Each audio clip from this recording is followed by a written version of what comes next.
Hey guys, tonight we're wandering into the quiet, candlelit world of medieval morality where every whispered thought and passing impulse could be weighed, judged, and, if necessary, confessed. Picture it.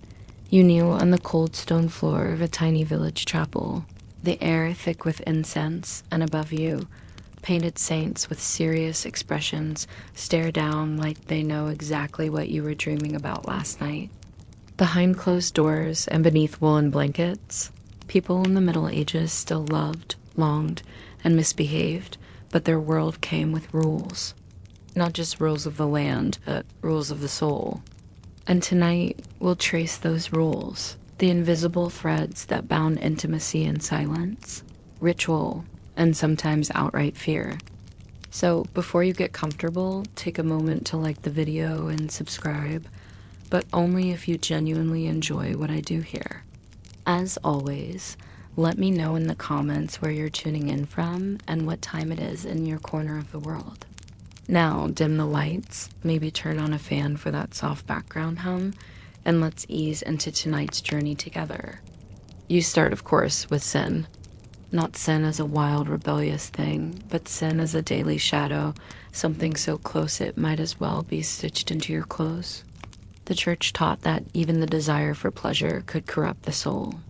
Lust wasn't just a physical act, it was a spiritual infection.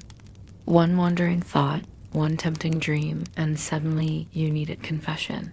Preferably before supper. Medieval Christianity didn't treat sex as a private matter. It was sacred, dangerous, and always under scrutiny.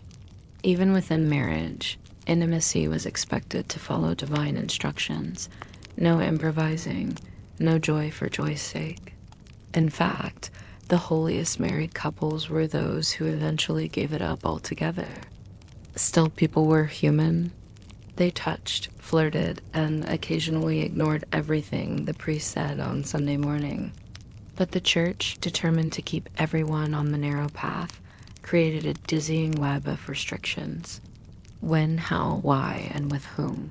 It was all written down, debated by scholars, whispered in confessionals, and preached from pulpits. The most virtuous path, celibacy. Complete abstinence from sex was seen as the closest thing to sainthood. Monks, nuns, priests, they were expected to live as if they were already halfway to heaven. Their bodies were considered vessels of purity, though anyone who's read a few monastery scandals knows it didn't always work out that way. And for lay people, ordinary villagers, and townsfolk, the message was clear. Sex was for making babies, and ideally, you should feel vaguely ashamed while doing it. It was like being told to water your plants with holy water, necessary, but not to be enjoyed. The medieval church didn't just have opinions about intimacy, it had full instruction manuals. Entire calendars were marked by when not to engage. Sundays were off limits, of course. So were holy feast days, and if it was Advent or Lent, forget it. Fasting? Not a chance. Was your wife expecting a baby, nursing, menstruating, or had you just taken communion? That's another no. Tally it all up, and you might find there were only about 100 to 150 days in the year when it was technically permitted. And even then, you'd probably get a disapproving look from your local priest. Whether people followed all of these restrictions is still up for debate. Some historians suggest that church rules were more bark than bite impressive on parchment, but often overlooked in real life. Others point to the detailed handbooks used by confessors listing punishments for everything from mistimed affection to overzealous enthusiasm as evidence that people confess regularly and that priests had their hands full, metaphorically speaking. One particularly famous example is the Penitential of Burchard of Worms, written in the 11th century. It reads like a very uncomfortable checklist. Had relations while standing up. Say 5 prayers. Thought about someone other than your spouse. More prayers. Tried anything out of the ordinary. That might require fasting, a lengthy confession, and maybe a short pilgrimage, preferably uphill. The punishments could range from spiritual to oddly specific. Some even included instructions to avoid herbs believed to stir the passions. Yes, garlic, onions, and strong wine weren't just ingredients. They were risks to your soul. Preachers in certain areas warned their flocks to avoid spicy food, just in case it inspired any feelings best left for confession. Even so, the church's grip wasn't absolute.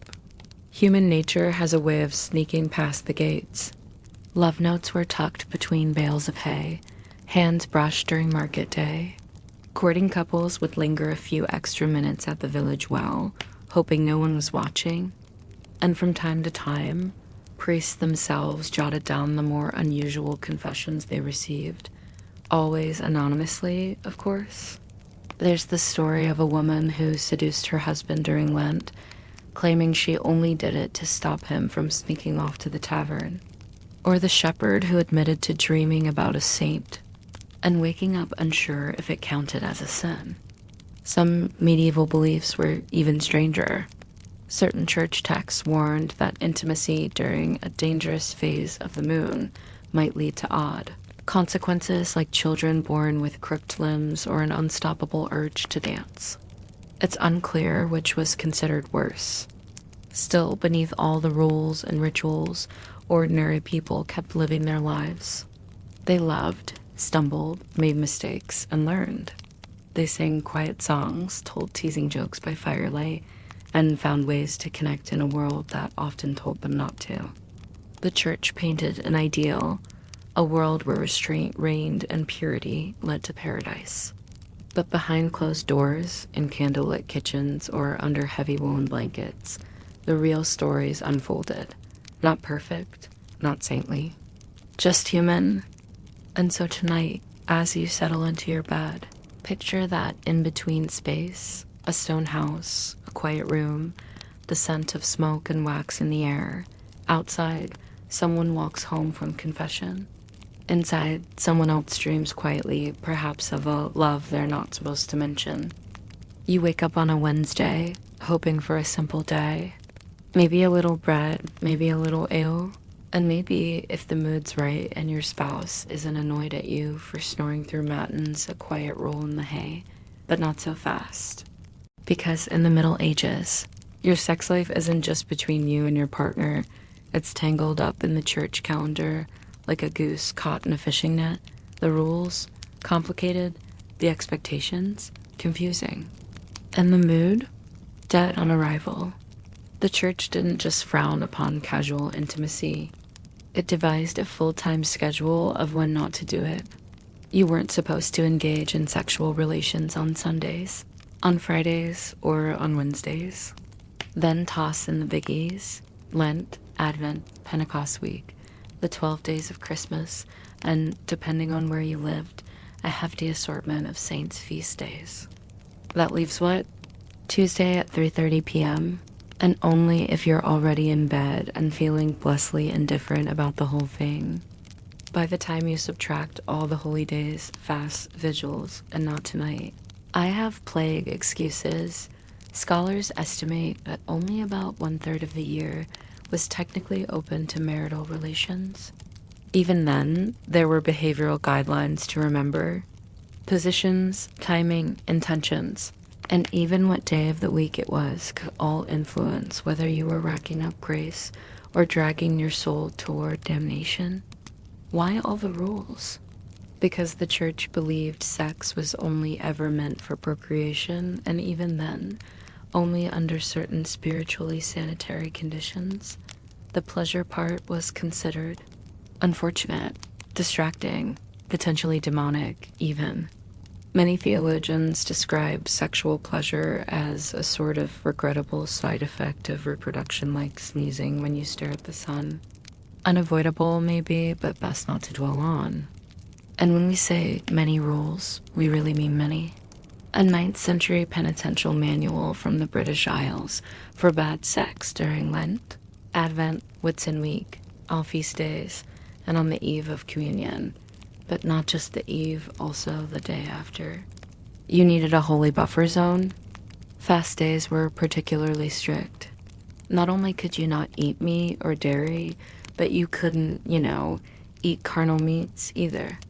Monks got especially creative with metaphors in the confessional.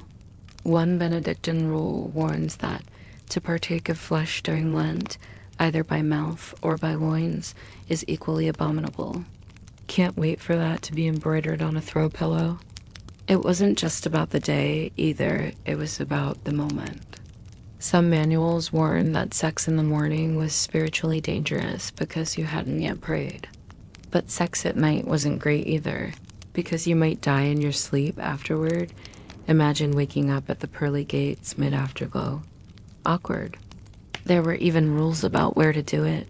Believe it or not, some texts frowned on bedroom intimacy because the bed was too luxurious and not properly humbling. Humble sex apparently was more holy. Fields, barns, or the floor near the hearth. Surprisingly more acceptable provided the attitude was appropriately joyless. And don't get any bright ideas about traveling either. A 12th century bishop warned that copulation during a pilgrimage renders the journey void. So yes, you could walk 200 miles barefoot to see a sacred relic, but if your tent got cozy on the way there, your soul had to start all over again. As you can imagine, this was a logistical nightmare for the average medieval couple. The calendar was already packed with religious obligations, and now they had to keep a bedroom schedule stricter than a monastery's bell-ringing rota. Imagine a husband waking his wife in the night like, "I think it's finally permitted." And she grudgingly says, "Nope, it's the vigil of St. Eustace." Some couples kept track with little tokens or chalk marks, primitive sexy planners, if you will. Others relied on the priest to remind them during sermons. There were even whispered tales of local holy men who got a little too enthusiastic about enforcing these rules. One 13th century friar was known for knocking on married couples' doors during Advent with friendly reminders. That's one way to kill the vibe. But here's the twist: despite all these rules, people didn't stop trying to be intimate. They just got sneakier. Medieval confessions, court cases, and poetry hint at a lively underground of affection. Some couples kept the flame alive with code words, secret trysts, and accidental late-night wine runs to the cellar. Historians still argue whether most common people actually followed these rules. Some believe that rural communities treated the church's prohibitions more like gentle suggestions. Don't do it on feast days, unless it's raining and you're bored. Others think fear of sin was deeply ingrained, and couples genuinely worried about the state of their souls after a good cuddle. Even among clergy, there was division. Some church leaders pushed for tighter control, while others were more pragmatic. A few even suggested that it was better for married couples to have regulated sex than risk falling into worse sins like adultery or temptation with the livestock. One fascinating example is from the writings of John of Salzburg, a 12th century English cleric. He argued that sex within marriage, while not ideal, was a remedy for sin. Basically, marriage was like a spiritual cold compress. Not exciting, but it kept you from spontaneously combusting with lust. Romantic, no? This attitude gave rise to what's sometimes called Christian toleration. The church didn't love sex, but it tolerated it under certain restrictive conditions. Kind of like letting your kid eat candy only if it's sugar-free and wrapped in Bible verses. And yet, all this regulation gave sex a strange kind of sacredness. Because it was so surrounded by ceremony, secrecy, and shame, it became something heavy and meaningful. A sacrament of the body, even if unofficially, every act had implications. Every decision had spiritual weight. It's no wonder people had dreams about it, dreams we'll get into in the next section, along with a few unexpected nighttime visitors. But before we leave the calendar behind, consider this final twist. Some religious communities also had rules about when not to abstain. Yes, in certain places and times, it was actually sinful for married people to avoid sex for too long. Too much chastity, also suspicious. The church feared it could lead to infidelity or worse, heresy. Like, what if you got so into celibacy that you joined a cult? So you were damned if you did it too often, and suspicious if you didn't do it enough. No wonder people just tried to fly under the radar, keep the windows shuttered, and hope St. Eustace was too busy being martyred again to notice. As you lie back now, listening to the imagined bells of a medieval cathedral echoing through the fog, you can picture them, couples in drafty cottages, quietly arguing over whether it was the vigil of St. Agnes or just regular Thursday, lighting candles just in case, whispering apologies to Mary, and trying despite everything to love each other in the margins between doctrine and desire. You lie there, curled under scratchy wool and layers of straw-filled bedding, trying not to move too much because the mattress pokes in weird places. The fire's gone out. The air is cold. You're exhausted, but your mind absolutely not cooperating. Because even though you've said your prayers, mumbled a few Hail Marys, and crossed yourself for good measure, that sinful little thought creeps in anyway. And just like that, boom, you've committed lust. In your mind. Welcome to medieval guilt. See, in the Middle Ages, sin didn't have to involve doing anything. Just thinking about it, lingering a little too long on someone's eyes, hips, or gas bangles could be enough to merit a trip to confession. And while we might casually joke about intrusive thoughts today, for the medieval soul, they were deadly serious. Temptation came not just from the flesh, but from the imagination. And once it entered the mind, the devil had already scored a point. Theologians like Augustine and Aquinas were quite clear on this, and pure thoughts were dangerous. They were signs of weakness, failures of the will, evidence that your soul had been invaded by darker forces. And for monks, nuns, and other religious types trying to live lives of purity, a single naughty dream could send them spiraling into spiritual crisis. So tonight, as you try to drift off, imagine doing so while actively policing your subconscious. You're not just worried about lice or rats or that weird draft, no. You're lying there desperately trying not to dream about Brother Matthew's jawline or the curve of the baker's daughter's smile, which of course makes you think of them more. Human brains are so unhelpful that way. Now, let's take a moment to discuss dreams. Because medieval people were deeply suspicious of what happened when you slept. They believed dreams could be messages from God or traps set by demons. And few dreams were more feared than the Politio Nocturna, or what we'd call a wet dream. To the medieval church, this wasn't just a harmless biological function. It was a spiritual event. An accidental emission was thought to be a sign of sin, even if you had no control over it. Some monks woke up in tears, believing they had failed their vows of chastity without even opening their eyes. Entire treatises were written on how to avoid nocturnal temptation cold baths, sleeping on the floor, eating bland food, and even strapping uncomfortable belts or thorns around the thighs. Some monks even slept upright, hoping that gravity would save their souls. There's even a reported case of a 14th century monk who tied his legs together with rope before bed each night. According to his abbot's notes, he feared dreams more than he feared death. Same, honestly. Especially if they involve your high school math class. Now add in a generous dose of the supernatural, and bedtime becomes truly exciting. You see, medieval Christians believed in night demons, succubi and incubi who could enter your dreams or your room, tempting you into sin while you slept. The succubus was a female demon who seduced men in their dreams. The incubus, her male counterpart, tormented women. They were said to sneak into beds, stir desire, and even according to some authors, father hybrid demon children. Historians still argue whether this was a real belief or just a medieval excuse for bad behavior. Oh, I didn't cheat, a demon did it. One poor man in 13th century France claimed he was being regularly visited by an incubus. He begged his priest for help, saying the demon wore a veil, smelled of roses, and always arrived just after Compline, romantic, The priest advised cold water and fervent prayer, presumably not at the same time. And while these stories may sound far-fetched to us, to medieval people, they were as real as a broken roof or a bad harvest. If something aroused you in the night, you didn't just wake up feeling awkward. You woke up wondering if a demon had just made off with your soul. Intimacy was never just physical. It was cosmic. Every impulse might be a test. Every desire could be your undoing.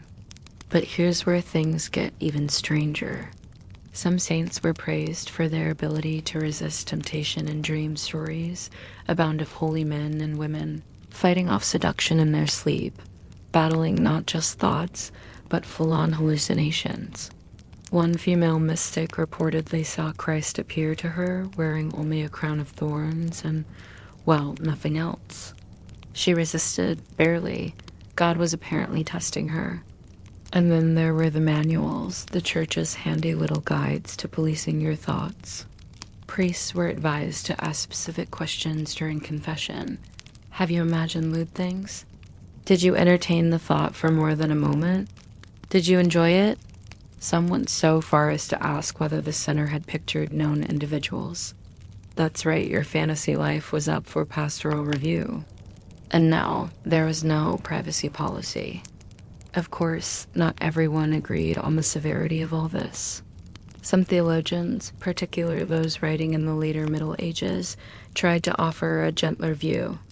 They acknowledged that thoughts often arrive uninvited, and that only willful dwellings on temptation counted as sinful. In other words, it's okay if the thought pops in. Just don't offer it wine in a chair. But the fear remained. One poor nun confessed that she couldn't stop dreaming of her old fiancé. Every time she closed her eyes, he appeared not doing anything explicit, just looking at her the way he used to, smiling, and she felt guilty. Terribly guilty. Her confessor told her to whip herself after each dream. For months, she woke up bruised and sad. Historians debate whether these practices reflect widespread doctrine or isolated extremes, but either way, they leave a haunting impression of what it meant to love or remember love in a world ruled by silence and shame. And for those not in religious life, the guilt still found its way in.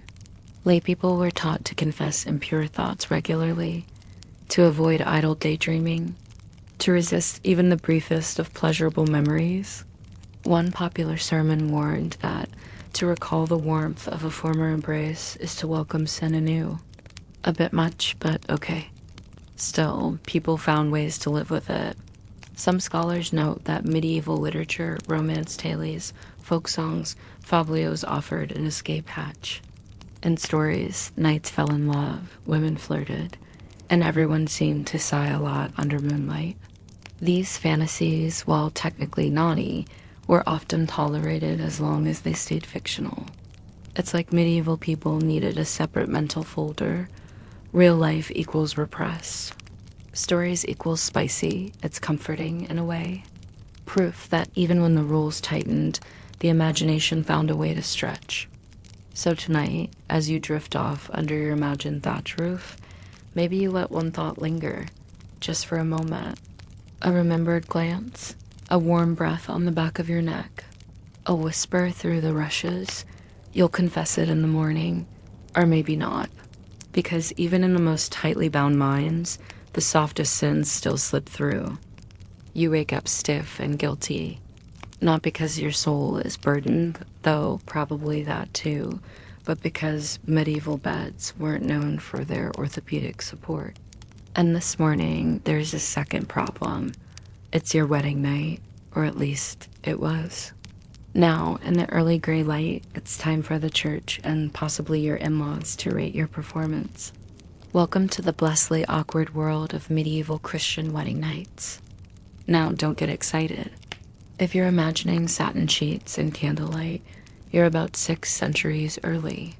What you get instead is a short prayer, a lot of advice from people you didn't ask, and sometimes just to make things extra charming an audience. Yes, In many regions and among certain classes, wedding nights were at least partially public. Not in a scandalous way, but as a ceremonial rite. In some places, the newlyweds were escorted to their bedchamber by a parade of family, neighbors, and sometimes clergy, where a priest might bless the bed, and then, after a few minutes of small talk and awkward laughter, the crowd would politely retreat and leave you to it. Sometimes. Other times, they didn't retreat. In wealthier or royal households, witnesses might stay until the marriage had been consummated to ensure the union was valid. In France, England, and parts of Germany, this was taken very seriously. A marriage wasn't official, not fully, until it had been physically sealed. If either party later claimed the marriage had not been consummated, a court case could be opened. And without witnesses, things got messy. This is how you end up with court documents from the 14th century in which noble women have to describe, in incredible and unfortunate detail, what didn't happen on their wedding night. He lay beside me, but no act was done. That's an actual quote. You can practically hear the eye roll. So, with that in mind, you're grateful for your modest peasant wedding. No witnesses. Just you, your spouse, and the sacred pressure of the Almighty. But what did the church want to happen? Not much, really. Ideally, you were supposed to lie together, say a prayer, and then engage in the marital act with as little enthusiasm as possible. Passion? Not ideal. Fun? Absolutely not.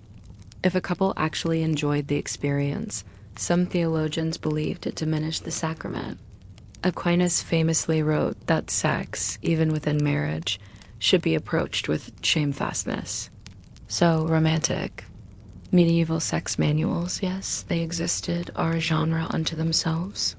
Most were written by clergy and intended for confessors or bishops, but they filtered down into general culture through sermons and stories.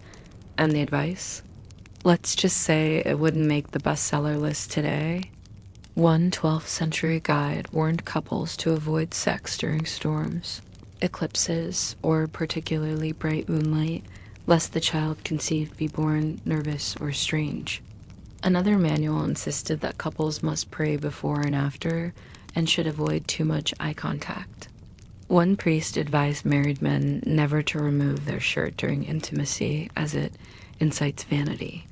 You wouldn't want your wife to see those seductive elbows, after all. Then there's the matter of positions.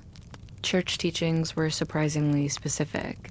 Only the so-called missionary position was acceptable. Why? Because it mimicked natural hierarchy. The man, active and dominant, on top. The woman, passive and obedient, beneath.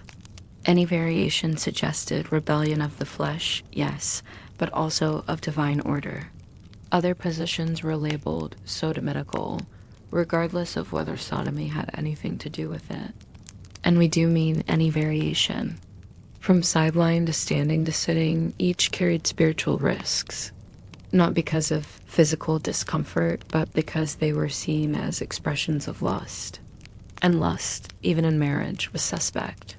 A couple could sin together if their intentions weren't pure enough. One prominent theologian even suggested that it was better to abstain entirely than to engage in lovemaking that felt too good. If both partners enjoyed it too much, some priests recommended penance. 3 Our Fathers and no eye contact for a week. Historians still debate whether this was enforced consistently. In urban centers and among elites, where church records were kept and reputations mattered, probably yes. But in rural villages and backwoods farms, you have to imagine that people had more pressing concerns, like feeding their livestock or not freezing to death. It's possible, even likely, that many peasants simply tuned the church out on this issue, or reinterpreted the teachings in more manageable ways. Still, the culture around shame and purity shaped people's behavior, especially for women. A bride was expected to be virginal physically and spiritually. Virginity was not just prized, but publicly proven. In some regions, the bed linens from the wedding night were displayed, bearing the supposed proof of the bride's intact virtue. A spot of blood could secure a dowry, a clean sheet, a scandal. The pressure was immense. Girls were warned from a young age not to run, ride horses, or even climb trees lest they ruin themselves. Mothers gave whispered advice about how to act innocent. And if the wedding night went too smoothly, some brides were accused of experience. Too much grace, too little wincing, and suddenly your whole reputation was at stake. It's worth noting that medical knowledge at the time didn't help. Doctors believed that virginity could be tested physically. Some even claimed they could tell whether a woman had ever known a man just by the shape of her nose or the way she walked. Scientific? Not remotely. But it fueled suspicion, especially in marriages involving money or land. For men, the expectations were different. A groom's sexual history was barely questioned. In fact, many grooms were encouraged to prove their virility. Some were sent to brothels before the wedding night to make sure they could perform. Monks were taught to control their urges, but laymen were told to dominate them, channel them, but never let them go wild. It was a tightrope act. Be strong, but not too strong. Passionate, but not passionate about anything. Some priests gave newlyweds post-wedding counseling. Yes, really. These sessions, often brief and full of veiled metaphors, reminded couples that sex was for babies, not fun. That pleasure should be tolerated, not sought. That one must never touch improper areas, a phrase that was somehow both vague and terrifying.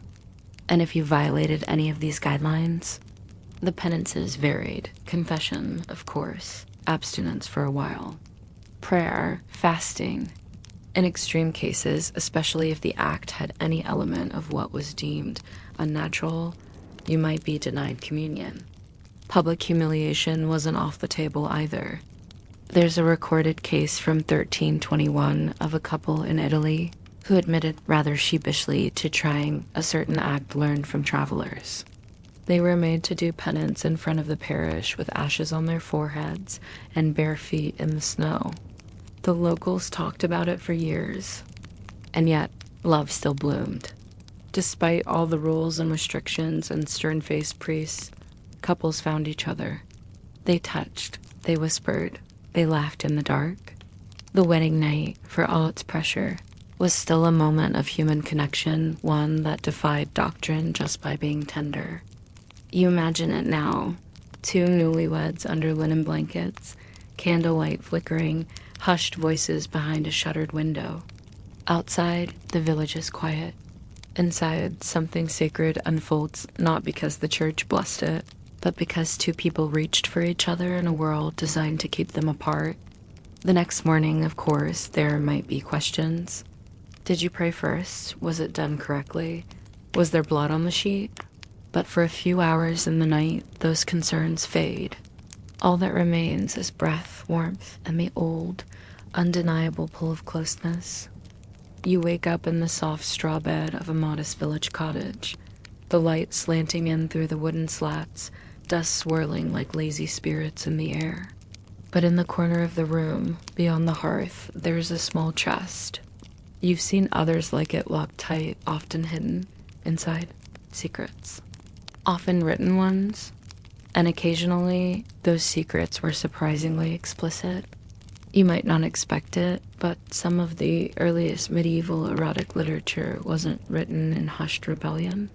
It came from clerics, monks with a little too much parchment and not quite enough humility. You wouldn't read them aloud at the dinner table, unless you wanted your stew to be your last supper. Take The Romance of the Rose, a wildly popular 13th century allegory that pretends to be about courtly love and noble feelings, but turns slowly and suggestively into a kind of medieval how-to-flirt guide. Behind the poetic metaphors and idealized gardens, plenty of euphemisms.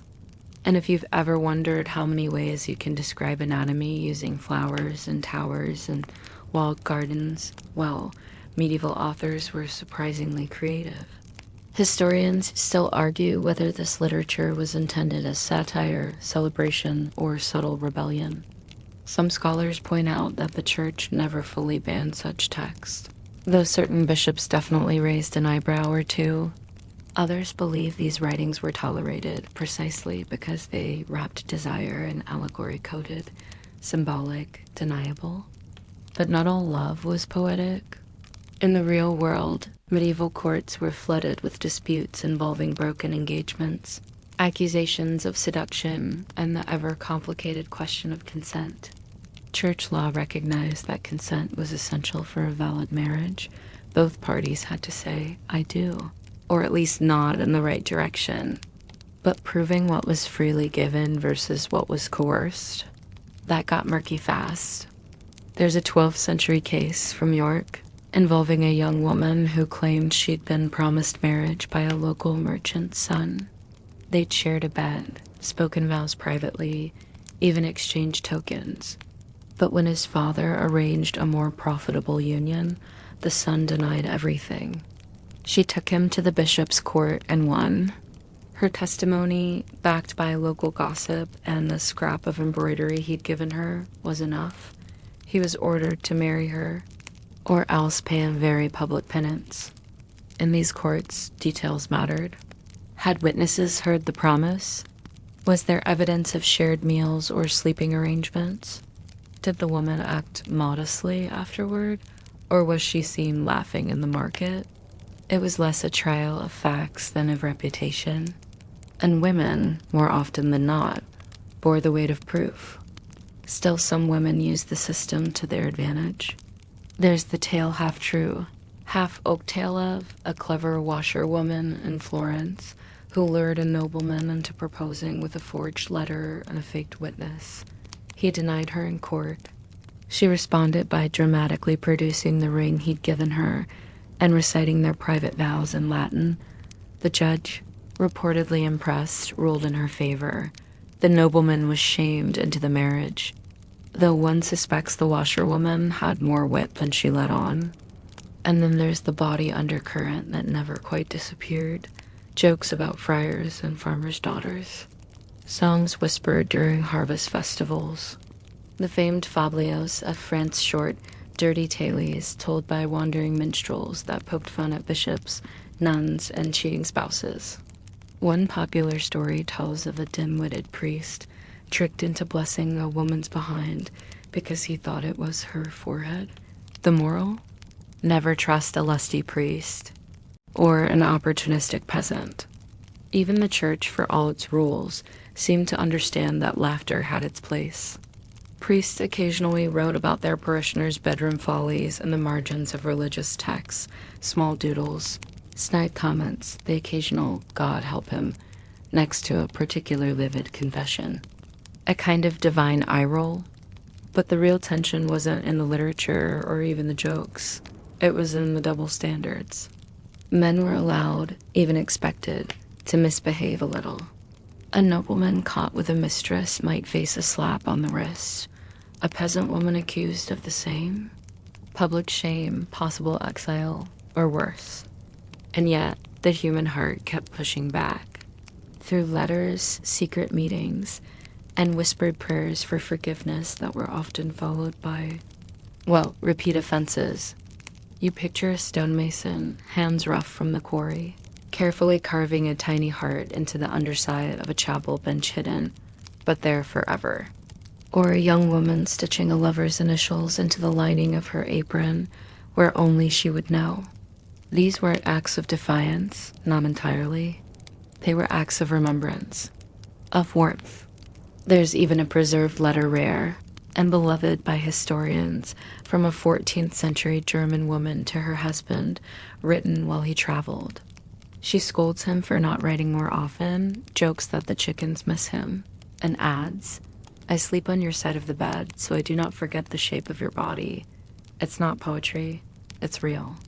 And somehow that makes it even more moving. Medieval society wasn't cold, it was cautious. It didn't deny that people loved, desired, longed. It just tried desperately and sometimes clumsily to control where those feelings went. And how.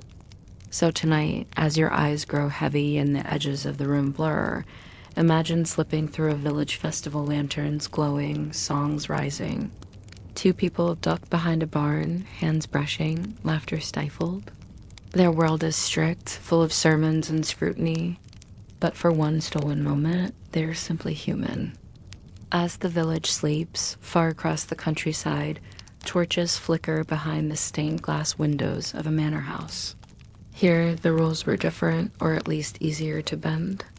The nobility, draped in velvet and fur, lived in a world where sin could be softened by status. While peasants feared confession and public shame, nobles could pay penance in coin, donate to a monastery, or arrange a quiet absolution over wine with a friendly bishop.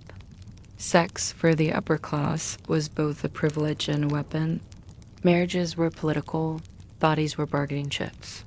A noblewoman's chastity wasn't just a matter of honor, it was a matter of land, titles, and power. But behind the politics was something more human, and sometimes more reckless. At court, flirtation was an art form. Love letters were exchanged with coded symbols, pressed flowers, wax seals, rings tied in ribbon, secret meetings in gardens. Glances held too long across the feast table. Even music served a purpose. A well-placed lute performance could mask whispered promises or subtle invitations. A slow dance might last just long enough for a hand to brush against a sleeve or for hearts to race in rhythm.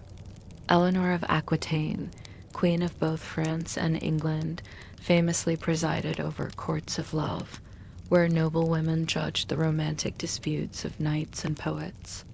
It's debated whether these courts were real or symbolic, but the idea tells us something important. Even in a time ruled by rigid doctrine, there was fascination with the drama of desire. That fascination wasn't always innocent. Royal courts had their fair share of scandal. Edward II of England was accused by chroniclers of showing excessive favoritism and perhaps affection to his male companions. Isabella of France, his wife, eventually invaded England to depose him. Love, politics, and betrayal were hopelessly tangled. Then there's the infamous case of King Philip IV's destruction of the Knights Templar. Among the accusations, secret rituals, unholy kisses, and unnatural acts. Most of it was fabricated propaganda to justify seizing the Templars' wealth, but the fact that these were the kinds of sins people believed were happening tells us a lot about the anxieties of the age. In the aristocratic world, image mattered. A nobleman caught in a scandal might lose face or worse, favor with the king. So discretion became part of courtly life. Affairs happened, but they were hidden behind layers of poetry, patronage, and private chambers. Medieval medicine had its own opinions on love and lust among the elite. Physicians believed in humors, the idea that bodily fluids controlled your mood and behavior. A passionate temperament, especially among the wealthy, could be blamed on an excess of blood or hot foods like meat and spices. The prescription? Cool baths, fasting, or leeches. Yes, leeches. A cold-blooded solution for a hot-blooded night. And the elite had other ways of controlling desire. Love potions were popular, often made with herbs like vervain, mandrake, or powdered amber. Some were meant to inspire affection, others to dull it. A bit of crushed lettuce seed in a nobleman's wine, for instance, was believed to calm his passions. Whether these remedies worked or not didn't really matter. What mattered was belief, the idea that love and lust could be tamed, managed, dosed like a medicine. Even clothing played a role. Sumptuary laws tried to limit how extravagantly people could dress, but wealthy courtiers always found ways to push the rules. Low necklines, tight bodices, silk embroidered with suggestive patterns. One Italian noblewoman famously wore a gown embroidered with Latin phrases that, loosely translated, read, "What you desire, you cannot have. What you have, you will desire more." Subtle, not quite. But it wasn't all seduction and scandal. There were genuine love stories, too. Letters between 14th century noble couples have survived, often tender, worried, affectionate. A knight writing home before battle, begging his wife not to forget him. A countess writing that she smells his coat when she misses him. These weren't just alliances, they were attachments. Real, aching human. And yet the power dynamic always lingered. Servants, for example, were often vulnerable to the whims of their lords. A lady's maid might be summoned under pretense. A young page boy might be invited to linger. Consent in these settings was complicated, blurred by obligation and class. Medieval law barely addressed these abuses.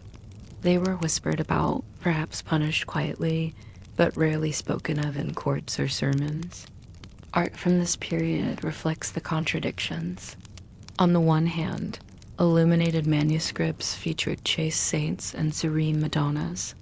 On the other, the margins were filled with playful and sometimes scandalous doodles, rabbits chasing monks, women riding fish, knights embracing skeletons.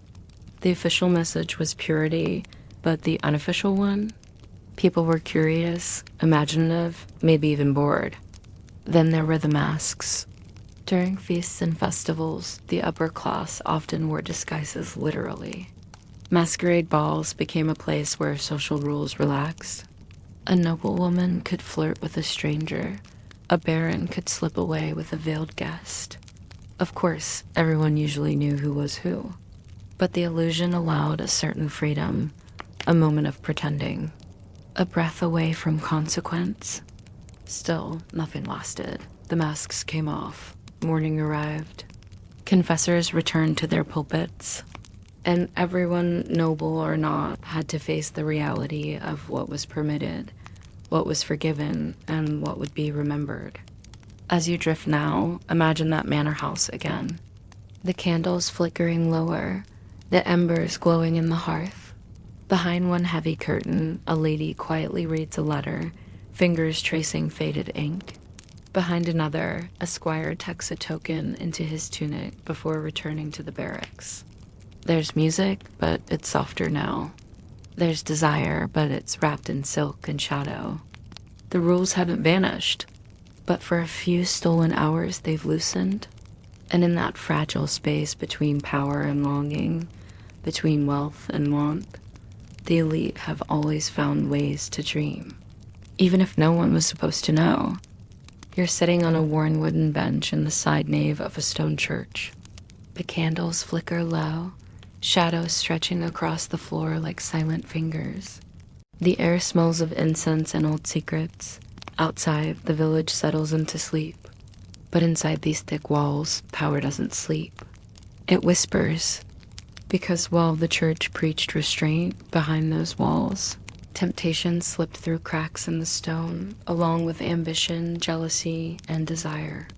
You were told that priests, bishops, and abbots were the holiest of men, guardians of virtue and discipline. But even the most sacred garments couldn't always hide human weakness. And sometimes the cloth made it easier to get away with it. Let's start with something a bit ironic. The church hierarchy was supposed to be celibate, but many clerics had concubines. Not mistresses in the noble courtly sense, no poetry. No courtship, just quiet arrangements, often with local women, sometimes even live-in companions. These women were often known by the painfully awkward term folkerie, literally hearth women, as in the ones keeping the fires burning, in more ways than one. And while technically this was forbidden, enforcement varied wildly. In some towns, the bishop might turn a blind eye. In others, there were fines. Clerical concubinage could cost a priest a chunk of his salary. But here's the twist: many clergy simply paid up and kept going. Some even budgeted for it, like medieval sign taxes. Now, historians still argue whether this practice was tolerated because the church was pragmatic or because it was quietly corrupt. Some bishops publicly condemned the behavior, while quietly maintaining their own folkery behind monastery walls. One 14th century chronicler described a local abbot whose spiritual guidance of widows took place exclusively in private gardens. Another bishop in France was notorious for fathering over a dozen children. His diocese just stopped mentioning it in official records. And what about the power imbalance? A poor woman in a village might feel honored or pressured by the attention of a man who could read Latin and promised spiritual salvation. There were whispered stories of confessions that turned personal, of penance exchanged for silence, or worse, affection. Sometimes women sought protection through these relationships. Other times they found themselves isolated, silenced, or condemned. But it wasn't all shadowy seduction. In some rare cases, long-term relationships formed. One German priest left behind letters to his lover that read like a tired husband's to-do list. Reminders about bread, firewood, and to keep the chickens out of the garden. Not exactly Romeo and Juliet, but a glimpse into the strange dual life many clergy led, half in robes, half in aprons. Of course, not everyone turned a blind eye. Reform movements swept across Europe, especially during the 11th and 12th centuries, demanding stricter discipline and an end to clerical marriage and concubinage. Councils like Lateran I and II issued clear decrees. Priests were not to marry, not to cohabitate, not to sin in secret. But enforcement was like trying to stop a leaky roof with parchment. You could shout it from the pulpit, but it didn't stop the rain. One particular famous case involved a bishop who tried to excommunicate every priest in his district caught with a woman. The result? Half his clergy left, and the other half started holding services in barns. The church needed its priests more than it needed perfection. There were also those who exploited power for darker purposes. Inquisition records, sparse but chilling, include cases where clergy used their authority to coerce women into silence, or worse. While many of these accusations are murky and sometimes politically motivated, they reveal an uncomfortable truth. Spiritual power could be intoxicating, and not everyone used it wisely. But for every scandal, there were also honest men trying to live up to impossible standards. Young novices who took vows of chastity with trembling hands. Monks who walked the gardens at night, reciting prayers to quiet their thoughts. One anonymous 13th century diary records a monk who wept every evening, ashamed of the dreams he couldn't control. He left notes for himself tucked into psalm books. Remember the thorn of Paul, endure. And still, temptation found its way in. Through dreams, through glances, through laughter over shared bread. In one abbey, 2 monks were caught exchanging letters hidden inside hollowed-out bread loaves. The letters weren't romantic, just tender. Yearning, human. Even architecture played its part. Convents and monasteries were often located disturbingly close together, sometimes sharing a garden wall. That wall became legendary in some towns. There are folk songs still sung in rural France about the nun's garden gate, where sweethearts passed notes and promises late into the night. Some historians believe these stories were exaggerated moral tales meant to scare novices straight. Others think they're romanticized, a way to humanize a system that often demanded too much. The truth is likely somewhere in between. A place where longing met silence and confessions were whispered into pillows. And speaking of silence, remember the rule of enclosure. In strict convents, nuns weren't allowed contact with outsiders. But letters survived, poems too, some full of wit and fire. One nun, writing to a former suitor, opened with, "My soul is bound to the Lord, but my pen still remembers your laugh." That line still survives in a dusty manuscript in Vienna. Imagine the courage it took to write it, and then to hide it. So tonight, as you breathe slower, picture yourself walking through the halls of a monastery at midnight. The floors echo under your feet, a candle sputters in a side chapel. Somewhere, a page has been torn from a book and slipped into a pocket. It smells faintly of lavender and smoke. You hear nothing, except maybe the echo of something not entirely holy, but entirely human. You're standing in a candlelit chamber beside a young girl, perhaps 14 or 15. She's dressed in pale linen, her hair braided in coils around her ears. A priest has just blessed her dowry chest, and the midwife whispers something about keeping rosemary under her pillow to guard her maidenhead. In the medieval world, virginity wasn't just a virtue, it was a form of currency, protection, and power. Especially for women, it defined worth, determined marriage prospects, and even shaped sainthood. A woman's entire social value could hinge on one invisible, unverifiable quality, her purity. But let's pause and understand where this came from. Medieval Christianity drew heavily on classical ideas of bodily perfection and spiritual control. The body was seen as a battlefield, and virginity, especially female virginity, was the ultimate display of discipline. A woman untouched by desire was imagined as almost angelic, closer to heaven than to her neighbors. And so, from queens to shepherd girls, the pressure to be pure was enormous. Virgin saints were the gold standard. Saints like Agnes, Cecilia, and Catherine of Alexandria were celebrated not just for their faith, but because they had refused men, even under torture. In their hagiographies, threats of violence were common. Martyrs were often shown choosing death over defilement, their stories layered with symbolic blood and lilies.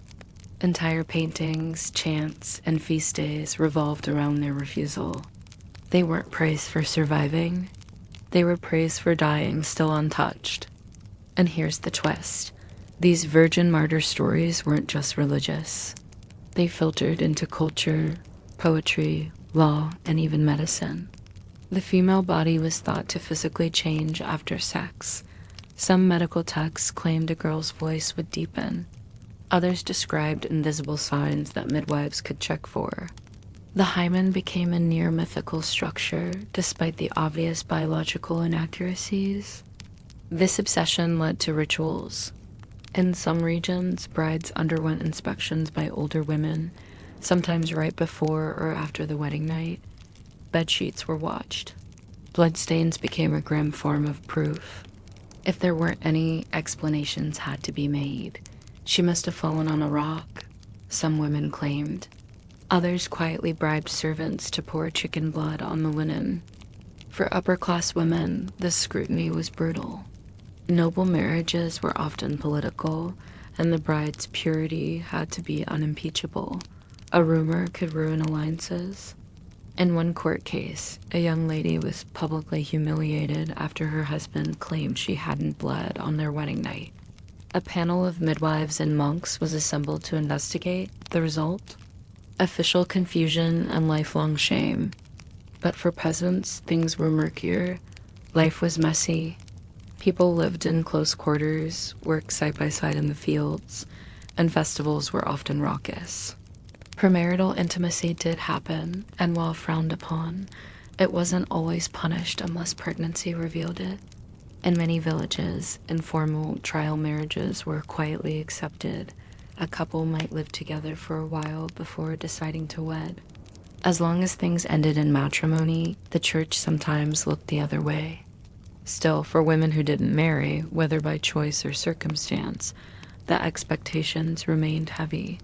Female saints who remained virgins for life were venerated, but ordinary women who did the same were often pitied, or suspected of being bitter, strange, or worse, unwanted. It's worth noting that the ideal of virginity wasn't applied equally. Male chastity was encouraged, yes, but rarely glorified in the same way. A man could be a sinner and repent. A woman was supposed to remain spotless. This double standard was baked into sermons, confessions, and even miracle stories. Some women resisted in quiet ways. They joined convents not just out of devotion, but to escape marriage. Becoming a nun was one of the few socially acceptable ways to avoid a husband. And within convent walls, women carved out surprising freedoms: education, art, leadership. A few even ran their own estates and wrote fiery theological works, but still vows of chastity loomed over everything. Others resisted more subversively. There are cases of women who deliberately ruined their marriage prospects, cutting their hair, pretending to be ill or claiming visions.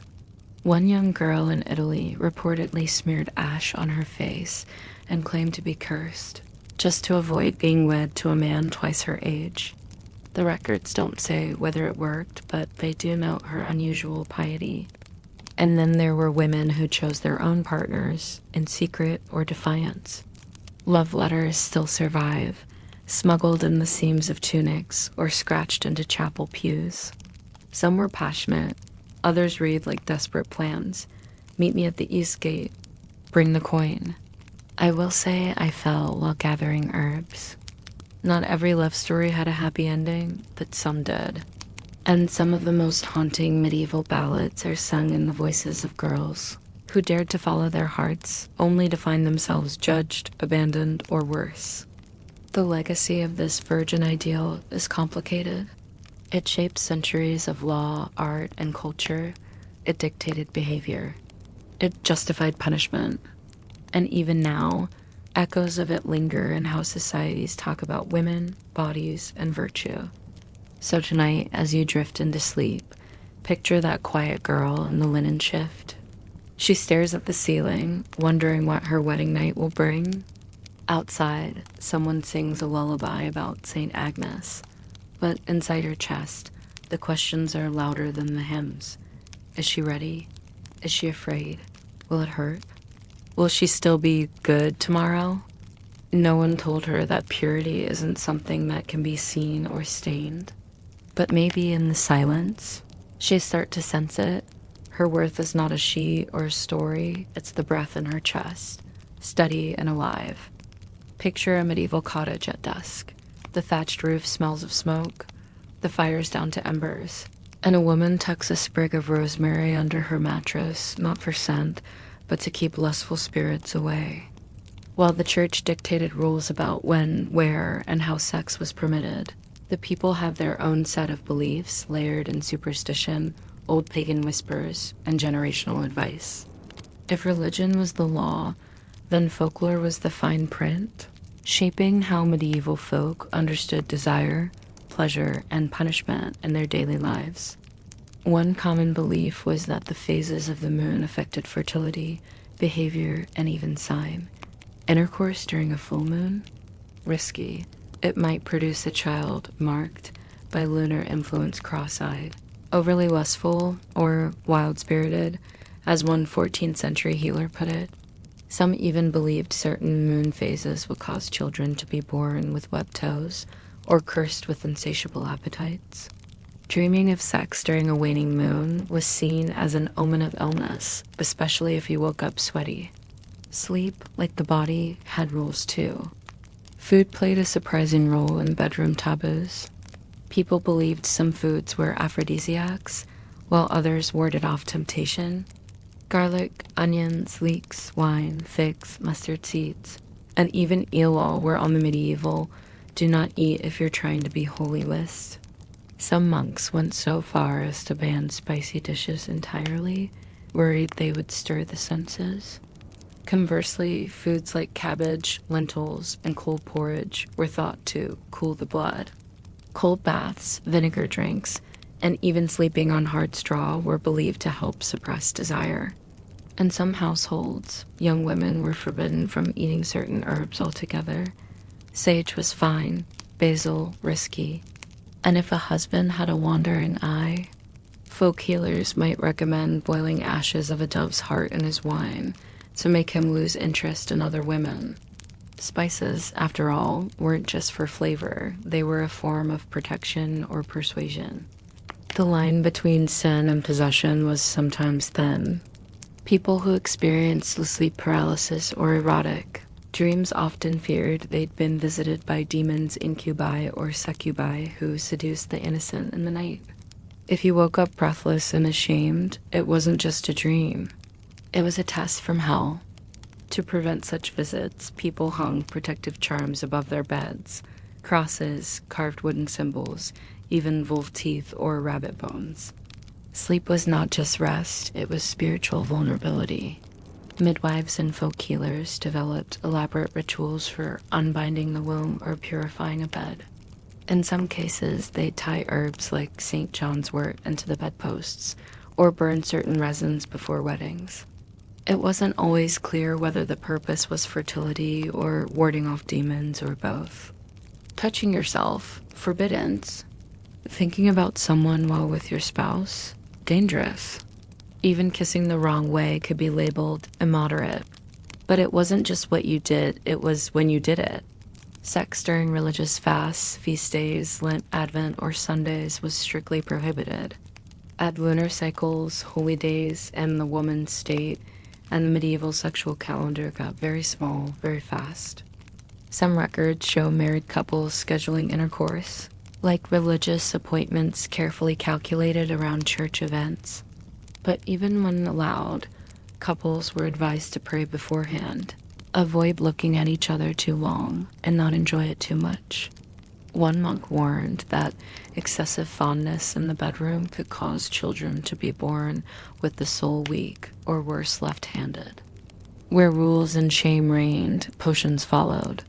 Folk healers sold love drafts and anti-lust remedies, often made from herbs like yarrow, thyme, mugwort, or rue. One 13th century French text describes a potion that would make a husband think only of his wife, even in his dreams.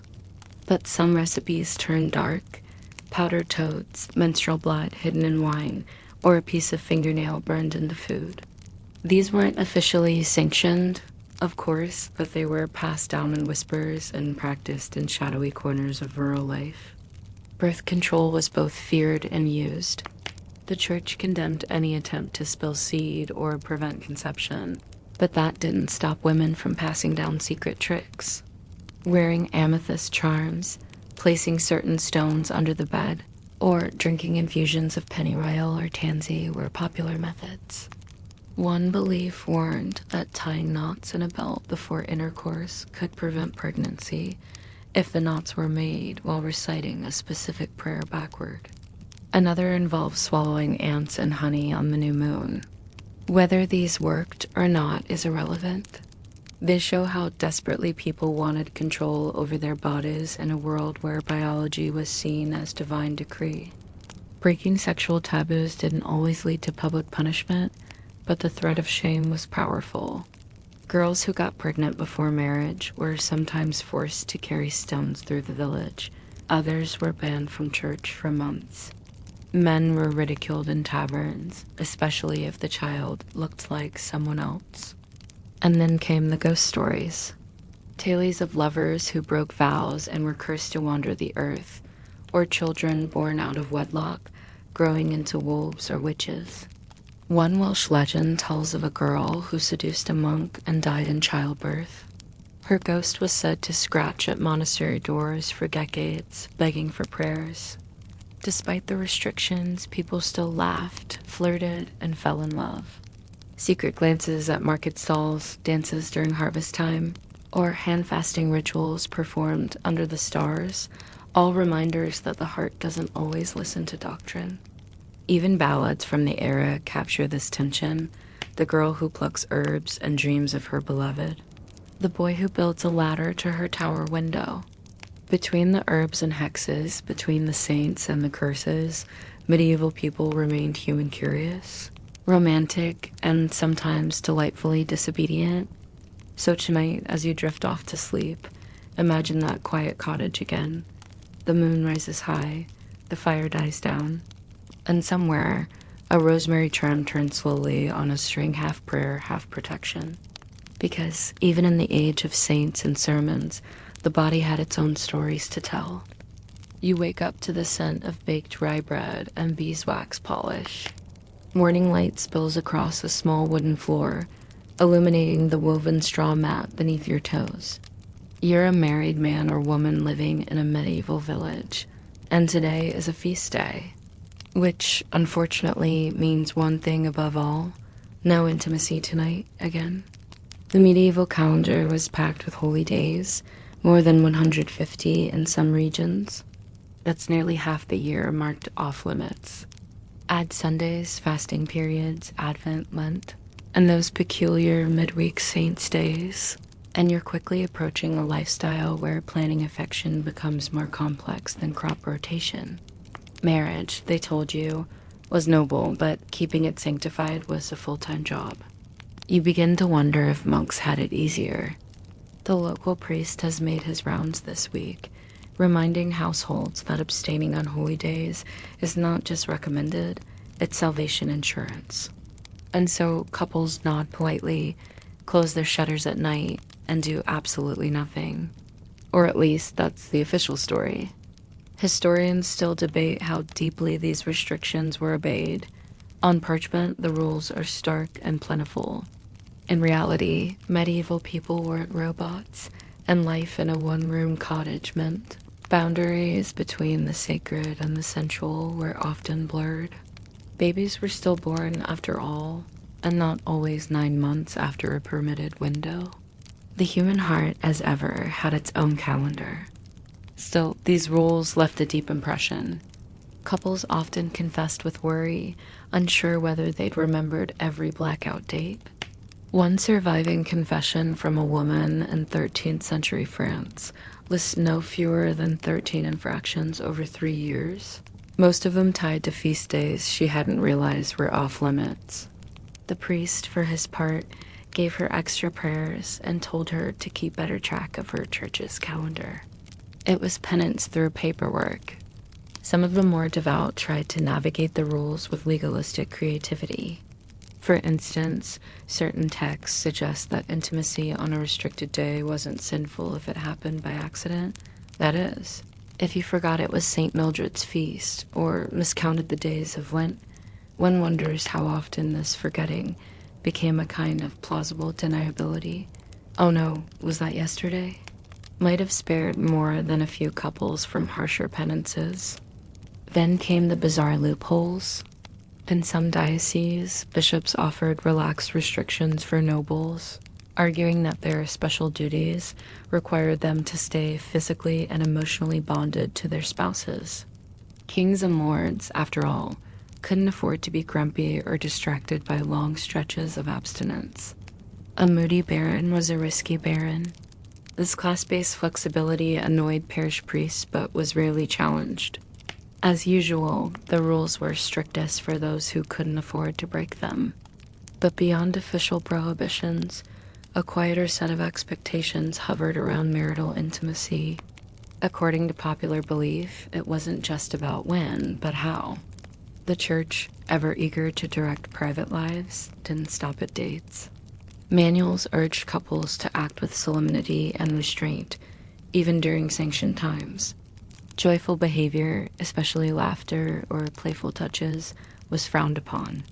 One particularly grumpy abbot in the 12th century wrote that marital intimacy should resemble a sad duty, not a shared pleasure. Now, there's a mood killer. Yet, here's where things get interesting. While some priests clung tightly to rules, others quietly encouraged affection within bounds. One Italian parishioner, writing in a letter to his confessor, shared how his wife would light candles and wear her nicest gown on nights they were permitted to be together. The priest's reply, "God delights in a peaceful house." It seems not all clergy were scowling moralists. Some understood that love was more than obligation. And love, of course, had its own way of resisting the calendar. In villages, people often developed local customs that softened the hard edges of church prohibitions. In one region of Germany, couples would exchange small tokens, a sprig of rosemary, a scrap of ribbon on nights they couldn't be together, a way of saying, "I still want you," without stepping over the line. These rituals, though unapproved by Rome, became quietly accepted. The church thundered from pulpits. The people whispered around hearths. Music, too, offered an outlet. Folk songs from the period, many preserved through oral tradition, often played with the theme of forbidden love. Some gently mocked the calendar with lyrics like, "She came in Lent, he came in haste. Their penance was a bitter taste." Others were wistful, full of longing and late-night regrets. And while these weren't performed in churchyards, they flourished in taverns and festivals, sung softly under the breath. As always, art became a way to push against the rules without breaking them outright. Even architecture played a role. In some households, small carvings called love marks were etched into furniture initials, symbols, or secret messages between spouses. One such carving found under a medieval bed frame in Norfolk reads simply, "Pray for dry weather and my wife's smile." It's a sweet reminder that even in the age of harsh doctrines, personal joy found places to hide. Still, for all this quiet rebellion, fear remained a strong motivator. Confession was both spiritual relief and social control. A well-known tale from 14th century France tells of a young man who confessed, trembling, that he had ignored the rules and touched his wife's hand too warmly during the vigil of a feast. The priest, perhaps weary of overzealous guilt, told him to say a single prayer and go hug his wife properly. But not every priest was so lenient. In fact, some became so obsessed with monitoring their flock's bedroom behavior that they spied on households or encouraged neighbors to report on each other. These instances were rare, but they sowed enough paranoia to keep many people in line. You can almost hear the shutters creaking closed, not from the cold, but from the sense that someone might be watching, even then. And what of the women in all this? They bore the double burden held to moral standards as both gatekeepers of purity and symbols of temptation. Many were taught to feel shame for any desire at all, to treat their own longing as a flaw to be managed. Yet diaries and letters, when they survived, reveal emotional depth and even defiance. One woman in 15th century Spain wrote to her cousin that the saints may scold, but my husband's eyes tell me it is not wrong to love. That single sentence says more than any church decree. The truth is, people always found a way. They left in shadows and smiled when no one was looking. They fasted when required, but feasted on each other's kindness in between. Behind every strict rule was a tender workaround, a whispered promise, or a simple touch under a rough wool blanket. So as the candle burns lower and the wind slips past the shutters, picture yourself in that quiet in-between space between restriction and desire, between rules and reality. The stars are bright, the air carries the scent of hearth smoke and rosemary, and somewhere not too far away, someone is humming a song they're not supposed to know. You wake to the sound of bells. Again, they toll from the chapel tower with their hollow rhythm, marking yet another sacred hour in a day already carved up by faith. Somewhere a monk rubs his eyes and prepares for matins, but you're just stretching on your straw-filled mattress, wondering if this whole routine leaves any time at all for romance or even mischief. Because here's the curious thing. For all the church's strict teachings on carnal behavior, it seemed to be equally obsessed with tracking, listing, and discussing it. The medieval mind was not indifferent to temptation, it was magnetized by it. Let's visit the clerical classroom for a moment. Imagine yourself perched on a worn wooden bench, a draft slipping through the cracks of the abbey walls, while a lecture begins not about the Gospels or Latin verbs, but about lust. Yes, lust, that three-letter sin that launched 1,000 sermons. You'd think they were trying to shame it out of existence, but the more they spoke of it, the more it clung to the imagination.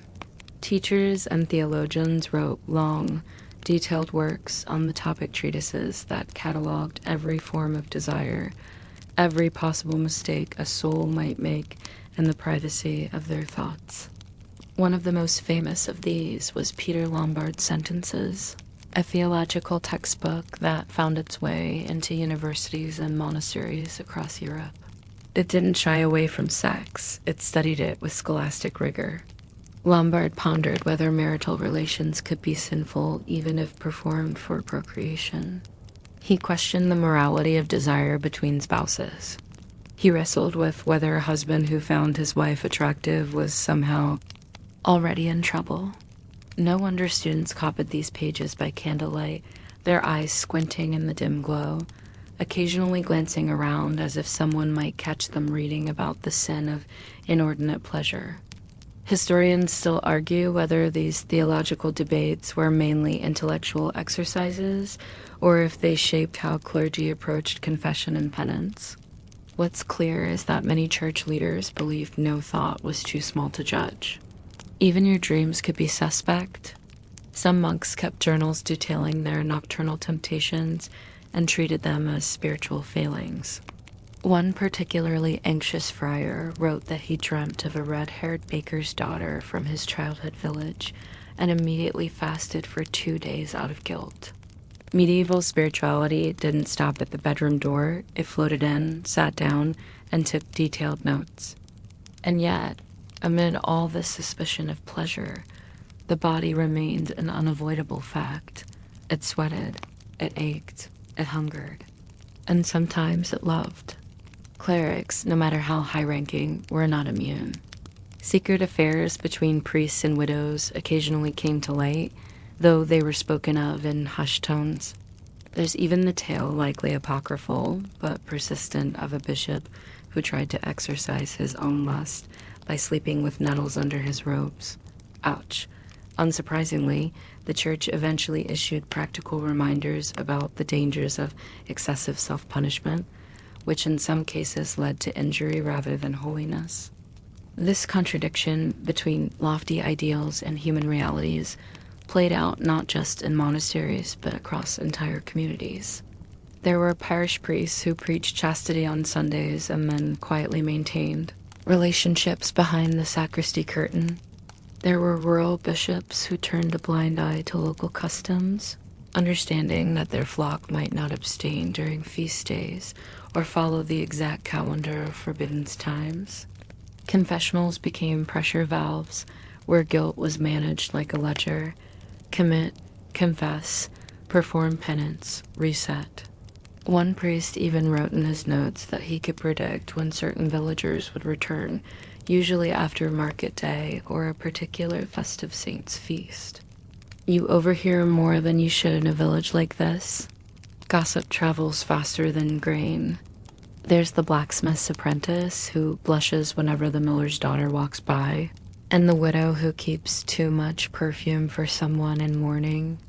You hear the baker whisper to his wife that he spotted the parish priest walking hand in hand with the midwife behind the chapel garden, but nobody says anything aloud. Everyone understands the rules, even if they don't always obey them. It's like a dance. You step forward, back, forward again, hoping not to land in the confessor's seat too often. Medieval theology liked to organize sins like a library, ranked, categorized, and color-coded for moral severity. Lust was serious, but not always the worst. That honor often went to pride or heresy. Still, lust had a way of sneaking into sermons more often than sloth or envy, perhaps because it felt immediate, tangible, relatable. There's something universal about a stolen glance, a blush, or a lingering touch. Even the holiest minds of the era struggled to write about it without sounding strangely fascinated. You lie back now and picture a scholar hunched over a scroll, quill scratching steadily as he defines the dangers of immoderate embraces. You imagine him adjusting his robe, sipping watered wine, and trying, perhaps unsuccessfully, not to think about that one time you passed a laughing girl in the marketplace. Her laugh follows him now, years later, as he outlines the appropriate penance for marital affection that lasts too long. One fringe belief that found traction in some corners of Europe was that sexual sign could linger in the air like a miasma. Certain rooms were believed to retain the memory of lustful acts. Entering them, according to some mystics, could provoke impure thoughts. This led to a strange but brief fashion of airing out bedrooms with incense and herbs before hosting visiting clergy. Lavender for peace, rosemary for purity, and myrrh for good measure. You imagine some poor guest choking politely while the smell of burnt sage fills the guest room. Despite the scrutiny, the medieval world was not sexless.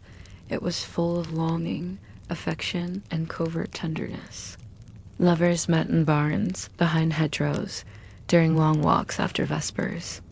There were poems tucked into shoes, songs hummed across fields, rings passed in secret under the veil of dusk. The rules may have been strict, but the human heart didn't read manuals. It wondered, it hoped, it resisted. And somewhere, right now, under a sky full of stars and the slow rhythm of a village falling asleep, a couple lies side by side, careful to keep the candles unlit. Their hands find each other in silence. Not out of rebellion, not out of sin, but because being human means needing warmth, needing closeness, needing to know that even in a world ruled by bells, books, and stern bishops, love still hums quietly in the background. It's early morning again, and mist clings to the fields like a forgotten veil. The world feels softer in this hour before the tools clang and carts creak. You sit on the worn stone edge of a village well, listening. Not for gossip today, but for stories. The kind passed quietly from one tongue to another, told by firelight, shaped by superstition and a whisper of truth. Stories that tried to explain where love came from, or what it meant, long before anyone could read or write it down. Because when formal theology failed to satisfy, folktales stepped in. They didn't need Latin or papal approval, just wonder and maybe a touch of mischief. Every village had its legends. Some said that love came from the moon, that those who fell under its silver gaze would dream of the one they were destined for. Others spoke of forest spirits who tangled the hearts of travelers, leading them into tangled romances or strange liaisons. And then there were the old women, part healer, part seer, who knew how to make charms from hair, honey, and red thread. Not witches, exactly, just tea. Women who remembered things others forgot. You once watched one of them at work. She sat in a corner by the hearth, wrapping herbs in linen and muttering under her breath. A girl had come to her, shy and desperate, asking how to win back a lover who turned cold. The old woman didn't scold. She nodded slowly, handed her a bundle that smelled of rosemary and something darker. "Burn this under your bed," she said, "and if his heart still beats for you, he'll come back by the next full moon." Did it work? You never found out. But for weeks afterward, the girl wore flowers in her hair again. These beliefs weren't sanctioned by the church, of course. Quite the opposite. They were frowned upon, mocked as superstition, even punished. But they persisted. Why? Because official teachings about sin and guilt didn't explain why a widow still dreamed of her husband 10 winters after his passing, or why 2 boys from the same village kept finding excuses to walk to market together, lingering near the apples, or why a midwife, after a long night of work, would look up at the stars and wonder whether love had rules or just rituals. The church saw this persistence of folk magic and pagan romance as a threat. It tried to stamp it out through homilies, inquisitions, and the occasional burning. But belief is slippery. It goes underground, takes new forms, hides in lullabies and garden paths. And so, even in a world shaped by fear and doctrine, people still whispered to the moon, left offerings at old trees, and tied love knots in the hedges. They didn't call it rebellion. They just called it living. One of the most enduring superstitions was the love sickness. This wasn't just poetic metaphor, it was considered a real ailment, especially for young men. Too much sighing, too little sleep, sudden fever. Clearly, the heart was suffering.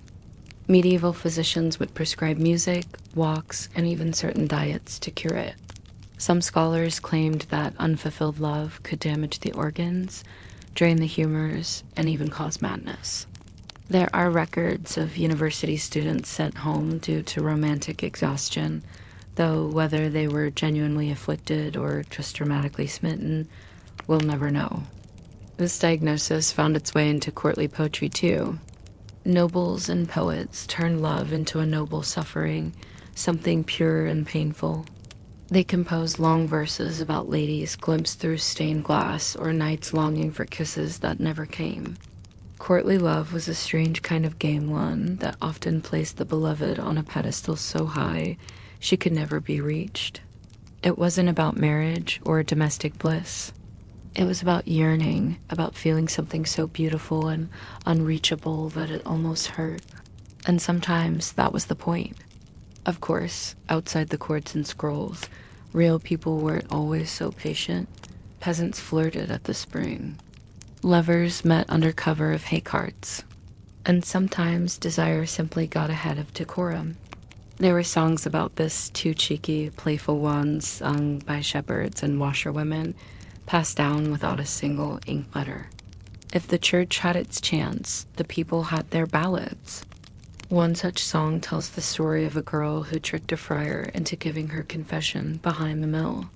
Another features a farmhand who claims he saw the Virgin Mary in a dream, but she looked suspiciously like the baker's wife. These weren't attacks on faith. They were gentle ways of poking at the rigid shell of morality, reminding everyone that laughter could be a kind of truth too. You notice this tension most during village festivals? There, under the banners and bread tables, the rules loosen. Couples dance closer, old men wink. A widow lets her shawl slip from her shoulders just slightly, and no one scolds, not openly. Because the festival is sacred, yes, but so is joy. And for one day, maybe two, the church turns its eyes toward heaven and lets the villagers remember what it means to be warm and alive. Still, this freedom had limits. If a woman was caught with child outside of wedlock, the consequences could be severe. Shaming, isolation, sometimes even trial. Yet, paradoxically, many communities also showed surprising mercy, especially if the couple eventually married, or if the girl had family to defend her. It wasn't a perfect world, but it wasn't always cruel either. Like a seesaw, it tilted between judgment and forgiveness. For every punishment written in a bishop's ledger, there were moments of quiet compassion. A midwife who said nothing when she recognized the father's face. A priest who let a confession slide into silence. A grandmother who claimed the baby was born early, though everyone knew better. These were the cracks in the armor, the places where love slipped through like light through shutters. You begin to understand that medieval love wasn't just about restriction or repression. It was about negotiation between what was allowed and what was felt, between what was preached and what was lived. People found ways. They always do. Whether through herbs, songs, secret glances, or long walks in the fields. So as the morning bell tolls again and the mist begins to lift, you take one last breath of that cool, earthy air. Somewhere a charm is being hung above a bed. Somewhere else a prayer is whispered not to avoid sin, but to find tenderness. And in a nearby field, two young hearts are discovering something ancient and new at the same time. Let them. After all, rules may govern the day, but love often writes the night. The sun is beginning to set now. Its light spills golden across the stone walls and thatched rooftops of the village, catching on dust motes and chicken feathers. A cart rolls slowly over uneven ground, and somewhere nearby, a child is laughing softly, distantly, as though the past is still playing just out of reach. This hour is quieter, more reflective. The day's work is mostly done, and with the chores finished, people begin to gather, not just for supper, but for companionship. Stories are told here too, though different than the ones whispered behind hedges or passed down in secret bundles of herbs. This is the time for remembering, and if you sit long enough by the fire or just outside the tavern door, you'll hear about the other kind of love, the one reserved for saints and nobles, for kings and holy men, for those whose romances shaped not just their own fates, but entire realms. It's a colder kind of story sometimes, sharper, but it's part of the world too, and part of what made medieval love such a strange and layered thing. In these tales, marriage was never just about affection. It was about alliance, property, Power. A daughter might be promised to a man she'd never seen, to cement a truce between rival lords. A son might be sent across the sea to wed a foreign princess whose language he didn't speak. Love was not absent in these arrangements, but it came later, if it came at all. And when it didn't, no one seemed surprised. It was never the point. You hear the name Eleanor of Aquitaine spoken with both awe and confusion. A woman of immense wealth and charm, she was queen to 2 kings, mother to 10 children, and patron of countless troubadours. Some called her dangerous. Others saw her as the very heart of courtly culture. But beneath the poetry and splendor, her marriages were just as much about survival as sentiment. She divorced one king, Henry of France, and married another, Henry of England. The second was no romantic ideal. He was cunning, ambitious, and often cruel. Their relationship, though legendary, was more strategy than serenade. And yet Eleanor filled her court with poets and love songs. Why? Maybe because she understood that stories could soften reality, or maybe she just liked them. Either way, her court became a model for what we now think of as romantic chivalry. It wasn't about happy endings. It was about longing, loyalty, and an impossible kind of purity that no real marriage could offer. This idea of noble love trickled down slowly into the lower classes. Even peasants who had no lands or legacies to exchange began to adopt some of the gestures, gift-giving, flirtation, public devotion. But their marriages remained deeply practical. A farmer's son might marry a neighbor's daughter to unite 2 modest fields.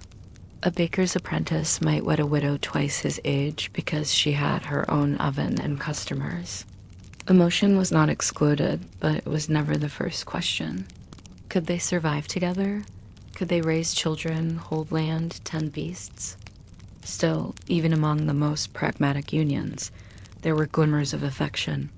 A man who sang badly just to make his wife smile. A woman who left the lost apple for her husband after a long day. These quiet gestures mattered more than any poem or ballad. They were not written down, but they lasted. You shift slightly on your wooden stool, noticing how the world dims as twilight thickens. Candlelight now flickers from open windows, and somewhere in the stillness, a different kind of story begins, one not of love, but of scandal. Because where there is power, there is always transgression. Take Abelard and Heloise. Their letters are famous now, preserved and analyzed and read in countless languages. But their story is rooted in very human folly. Abelard, a brilliant philosopher and tutor, fell in love with his student, Heloise, a young woman just as brilliant and bold. They wrote to each other in Latin, arguing about theology and fate and the nature of love. But their passion soon escaped the confines of ink and parchment. They had a child. They tried to marry in secret. And when Heloise's family found out, they retaliated with a fury so severe that Abelard was forcibly castrated. Afterward, they both entered religious life. She became a nun, he a monk, and continued their correspondence from afar. Their letters are filled with longing, regret, philosophy, and wounded pride. They are some of the most heartbreaking documents of the medieval world, and they show, again, how love in that era often lived in conflict with duty, with doctrine, and with the body itself. Their story was not unique. There were countless others, less famous, less tragic, but equally complicated. A nun who fell in love with a visiting priest. A knight who broke his vow of celibacy after a battle. A merchant's wife who left home to follow a troubadour across the countryside. Sometimes they were punished. Sometimes they simply vanished from the record. But the feeling remains etched into margins, hinted at in wills and confessions, wrapped in the folds of time like dried flowers between pages. Even the church, which tried so hard to regulate love, couldn't keep it contained. Priests wrote poems. Nuns had visions that bore suspicious resemblance to carnal yearning. Saints experienced ecstasies that blurred the lines between spiritual rapture and physical pleasure. These tensions were never fully resolved. They were simply accepted in the way that contradictions often are in human life. You look up now at the deepening sky. Stars have begun to appear, first one, then another, then dozens, like pinpricks in a curtain. The village is almost silent. A few muffled voices still rise from the tavern. A lullaby is being sung somewhere nearby, soft and repetitive. You can't hear the words, but the tone is comforting, circular, like a memory. This is the hour when reflection becomes easier, when all the masks of the day are set aside and people sit with their thoughts, some alone, some together, some staring at the same fire they lit every night of their lives. You think again of all the types of love you've seen here, the sanctioned and the secret, the joyful and the doomed, the practical and the poetic. They all coexisted, jostling for space in the same cobbled streets and wooden halls. And while the church may have tried to impose a single, narrow vision, marriage for procreation, celibacy for salvation, real people found ways to stretch those rules, to bend them, sometimes to break them. Not because they were rebels, but because they were human. And humanity, in every century, finds its own language for longing. It might be a sonnet or a stolen glance, a shared apple, a stitched handkerchief, a dance that lasts just a little too long. As the fire crackles lower and the stars begin to multiply, you wrap your cloak more tightly around your shoulders. Somewhere nearby, a couple shares a kiss behind the stables. A widow lights a single candle for the husband she still speaks to in dreams. A monk closes his book with a sigh, thinking not of heaven, but of a face he saw once in a crowd. And you feel the shape of all these stories settling around you, heavy and warm, like a quilt stitched from sighs and vows and the unspoken truths that survive even the strictest rules. Let them rest now. Let them sleep. After all, even the most tangled hearts must grow quiet sometime. The wind has changed again. It's cooler now, brushing gently over the low roofs and stone paths like a sigh that has traveled a long, long way. You can almost hear it moving through the trees just beyond the fields, catching in the eaves of houses and tugging at the loose corners of cloaks and skirts. The village has settled into its nighttime rhythm.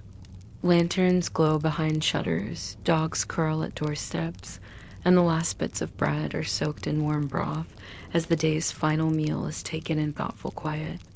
This is when the stories shift. They become softer, stranger, more uncertain around the edges. No longer about what happened or what must be done, but about what might have been. What could have happened if someone had turned left instead of right? If a letter had arrived one day earlier? If a promise hadn't been made, or if it had been kept? These are not heroic tales, not even tragic ones. They are simply drifting memories. And they belong to people who are usually forgotten. Like the washerwoman whose hands were always red from the cold creek water, but who once danced alone in a meadow when she thought no one was looking. Or the mason who carved a name into the underside of a church bench, not his own, and not for anyone who would ever sit there. Or the young man who left one morning with a borrowed sword and a single loaf of bread, saying he'd be back by dusk. He wasn't. Their stories didn't make it into chronicles or official records, but they lived in glances, gestures, and sometimes in things that remained behind buttons in the dirt. Initials scratched into timber, scraps of fabric hidden under floorboards. Things that made no sense to anyone but the person who left them. And often those hidden things had something to do with love. Not the grand, orchestrated love of queens and dukes, but the small, aching kind. The kind that never spoke its name aloud. The kind that slipped into a room without being invited and lingered long after the door was closed. Take, for instance, the tale of the beekeeper's daughter. She was not especially beautiful, not in the way the ballads describe, with hair like gold or a voice like bells. But she was kind and quiet, and always smelled faintly of smoke and honey. One day, a traveling monk passed through the village on his way to a shrine. He stayed one night at the local priory, shared a bowl of lentils with the other brothers, and walked the perimeter of the orchard at dusk. The next morning, the beekeeper's daughter left a pot of honey on the monastery steps. No expectation. Just a small kindness. The monk left at noon. But 5 months later, he returned. Not to preach, not to give penance, but just to sit for a while beneath the same tree in the orchard. He said nothing, and neither did she. They looked at each other, then at the bees. He left the next morning and never came back. Was it love? Perhaps, perhaps not. But it was something soft and quiet and completely real. So many of these moments are like that brief flashes in lives that were otherwise filled with labor, worry, and repetition. They didn't change history, but they were history. They shaped the inner landscapes of people who otherwise would be reduced to birth dates and tax records. Even in the records we do have, you can sometimes glimpse the shadow of these quieter emotions. A widow requests to be buried not with her husband, but with her sister. A soldier writes a will, leaving all his belongings to his beloved companion with no family name attached. A merchant petitions the bishop to annul his marriage, saying only that his heart lies elsewhere. The church did not always understand, but the scribe still wrote it down. There are limits, of course, to what we can ever know. The past does not reveal itself freely. It hoards its secrets, folds them into the earth, tucks them under mossy stones. But the more you sit with it quietly without rushing, the more you begin to hear what it's trying to say, not in complete sentences. Not always clearly, but in hints, in atmospheres, in patterns that repeat across time like ripples on a pond. You notice, for example, that even the harshest rules didn't stop people from reaching for one another. The church could preach abstinence, kings could demand marriages of state, communities could shame anyone who strayed from the script, but love, in its stubborn way, kept finding cracks to slip through. It always has. Sometimes that love looked like two people sneaking out to meet at a millstone just before dawn. Sometimes it looked like a husband and wife sitting in silence after their 5th child died, holding hands for the first time in months. Sometimes it looked like a letter hidden under a floorboard, never sent, never read, but cherished anyway. And sometimes it looked like forgiveness, the kind that comes not from doctrine, but from weariness and tenderness intertwined. A wife forgiving a husband who drank away the coin meant for candles, a parent forgiving a child who ran away, a friend forgiving another for leaving, for living, for loving the wrong person. The deeper you sink into this quiet moment, the more you realize that the Middle Ages were not as distant or alien as they first appear. The language is different. The clothes, the customs, the fears, yes, those have changed. But the hearts were always ours, full of contradiction, full of need, full of stories too tender or complicated to tell. And so we try to tell them anyway. You stretch your legs slightly now, feeling the wood of the bench beneath you, the smoothness worn by generations of others who sat here too. They didn't have microphones or novels or cameras, but they had words. And more than that, they had the courage to feel things, even when it hurt, even when the world said not to. That courage still echoes in every field where lovers carved initials into trees, in every ruin where someone once wept and no one wrote down why, in every piece of parchment that bore a name spoken in secret with longing. And you too are part of this, not as an outsider peeking into a museum case, but as a descendant of all these tangled stories. You carry them in your blood, in your breath, in the pauses between your own words. Love, awkward, beautiful, aching belongs to you as much as it did to them. The wind is still now, or maybe it's just waiting. The stars are sharp above you, clearer than before. And from one open window, the gentle sound of a lute begins to drift. No words, just a melody, slow, repeating, as though someone somewhere still remembers. You close your eyes, and in the quiet you feel it, all the love that never got a statue or a song, still humming, still here. The fire is down to embers now, glowing soft and slow, like the memory of something once bright.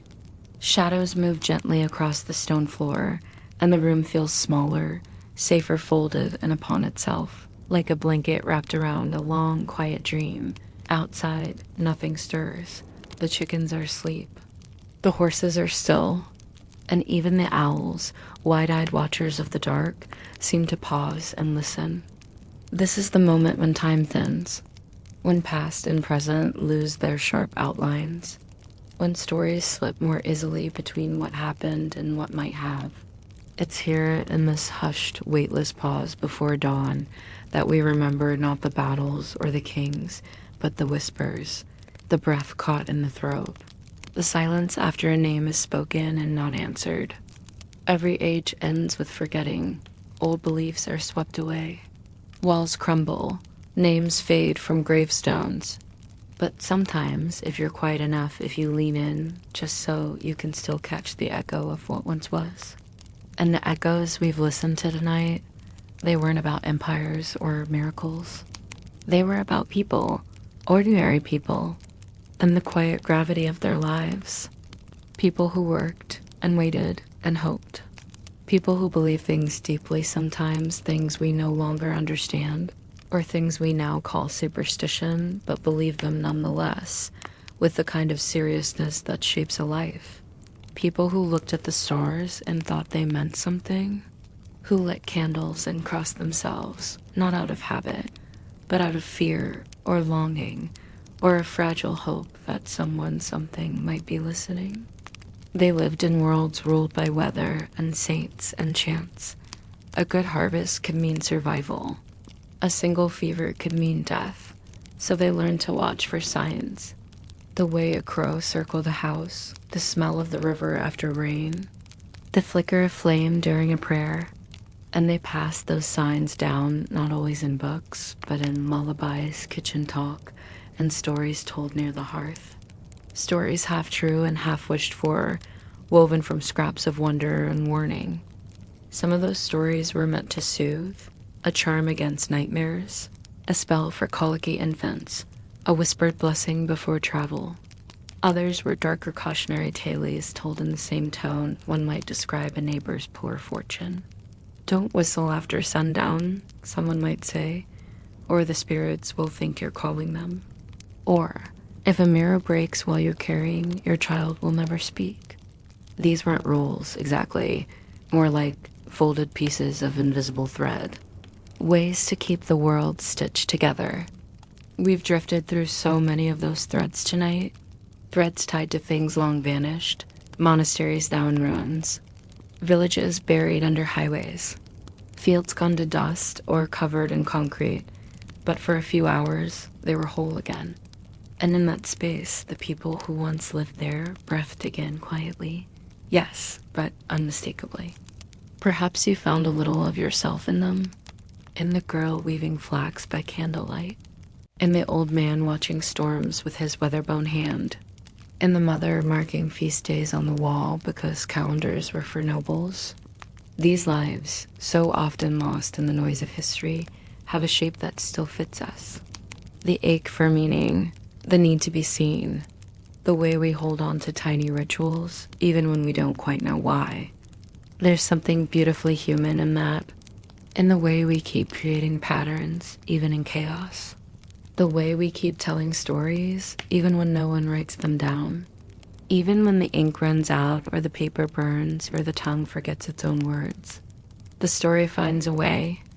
It finds a way in fragments, like a carved spoon found beneath a floorboard, or a shoe hidden in a chimney, placed there to ward off witches. It finds a way in field names and family sayings, and the songs children sing while jumping rope. And it finds a way in us, those of us still listening, still wondering what they felt, what they feared, what they dreamed of on nights just like this one. There's no final lesson to give here, no neat conclusion. Only this. That history isn't something buried behind us, cold and silent. It's all around us, tucked into the folds of the ordinary. Every time you light a candle, every time you look at the moon and feel a little different, every time a story makes you pause and exhale slowly before sleep. So now, as the last of the embers settle and the room grows cooler, let your thoughts drift gently into that long corridor of the past. Let yourself imagine the soft shuffle of slippers on rush-covered floors, the sound of a wooden latch closing, a voice reciting a prayer in Latin half remembered. Let yourself rest there in that still, dim place between fact and feeling, between the record and the rumor. There's no rush. The stars will hold their place a while longer, and tomorrow will come, as it always has, with its tasks and its noise and its hard edges. But for now, you are here. And here's enough. Close your eyes. Breathe in, breathe out. The candlelight flickers once, then fades. Sleep well,